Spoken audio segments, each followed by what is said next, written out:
အင်ဒိုနီးရှားနိုင်ငံဂျာကာတာမြို့မှာကျင်းပနေတဲ့ M7 MMPP World Championship ရဲ့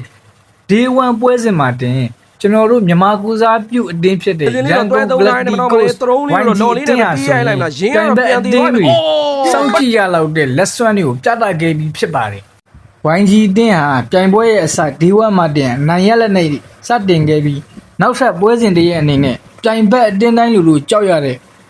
အိရှင်အိုနစ်အင်ဒိုနီးရှားနဲ့ထိတ်တိုက်တွေ့ခဲ့ပါတယ်။နာမည်ကြီးကစားသမားတွေနဲ့ဖွဲ့စည်းထားတဲ့အိုနစ်အင်ဒိုနီးရှားလိုအသင်းမျိုးကိုကျွန်တော်တို့မြန်မာကိုစားပြုဝိုင်းကြီးအသင်းဟာဖြုတ်ချပြီးအနိုင်ရလက်ကိုဖော်ဆောင်နိုင်ခဲ့တာဟာ M7 ရဲ့အကြီးမားဆုံး shot ခုလို့ပြောရင်လက်ခံရမှာဖြစ်ပါတယ်။အိုနစ်နဲ့ဒီပွဲစဉ်မှာ PHP လင်းနာရင်းရဲ့ထိုက်ထိုက်တန်တန် MVP ရရှိသွားခဲ့တဲ့လောက်ကွက်တွေဟာဝိုင်းကြီးကိုအနိုင်ရဖို့အဓိကတောချက်တစ်ခုဖြစ်ခဲ့တယ်ဆိုရင်လည်းမမှားပါဘူး။နာမည်ကြီးအတင်းတင်းနဲ့နိုင်ငံတကာစင်မြင့်ပေါ်မှာရှင်ပြိုင်နေရတယ်ဆိုတဲ့ PR တွေရှိနေတာတောင်မှ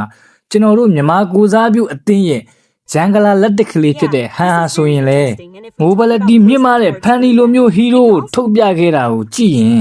သူတို့မှာရဲရင်မှုနဲ့အတူယုံကြည်မှုတွေပါရှိနေတယ်ဆိုတဲ့အကြောင်းကိုတက်တည်ပြလိုက်တာပဲဖြစ်ပါတယ်။အခုနောက်ဆုံးရှင်ပြိုင်စကားခဲ့တဲ့ AE အတင်းနဲ့ပွဲစဉ်မှာတော့2-0ဆိုတဲ့ရလဒ်နဲ့ရှုံးနေခဲ့ပါတယ်။ဒါပေမဲ့ဒါရှုံးနေတာမဟုတ်ပဲM7 ရဲ့လမ်းအစပဲရှိပါသေးတယ်။အမားတွေကိုတင်ကန်းစာယူပြီးပုံမတောင့်တင်းတဲ့ပုံစံနဲ့ပြန်လာဖို့ပဲလိုအပ်တာပါ။ရှုံးထွက်အဆင့်မဟုတ်တဲ့ဒီလိုပွဲစဉ်တွေမှာရှုံးနိုင်တာဟာအဓိကမဟုတ်ပဲအမားတွေကိုတင်ကန်းစာယူနိုင်ဖို့ကအဓိကတာဖြစ်ပါတယ်။ M7 World Champion Super ဟာမြန်မာကိုစားပြုအတင်းဖြစ်တဲ့ YG နဲ့လက်လက်မီတဲ့နေရာမှာပဲရှိနေပါသေးတယ်။ကြာရှုံးမှုဆိုတာပြန်ထားဖို့အာယူခြင်းတစ်မျိုးပါ။အခုရှုံးနေမှုကလည်းတင်ကန်းစာတွေယူပြီးနောက်လာမဲ့ပွဲစဉ်တွေမှာအကောင်းဆုံးရင်ဆိုင်သွားမယ်ဆိုရင်ချန်ပီယံဆုဖလားဟာကျွန်တော်တို့မြန်မာကိုစားပြုတင် YG အတွက်ဖြစ်မလာဘူးလို့ဘယ်သူမှမပြောနိုင်ပါဘူးကျွန်တော်တို့မြန်မာပြည်သက်တွေအနေနဲ့ကျွန်တော်တို့မြန်မာကိုစားပြုတင် YG ကိုဆက်လက်အားပေးသွားကြရအောင်ပါလို့ကျွန်တော်အကြံပြုလိုပါတယ်ဒါမှသာသူတို့မှရှိတဲ့အရည်ချင်းတွေစိတ်ဓာတ်တွေဟာလည်းနှိုးကြလာမှာဖြစ်ပါတယ်ခင်ဗျာ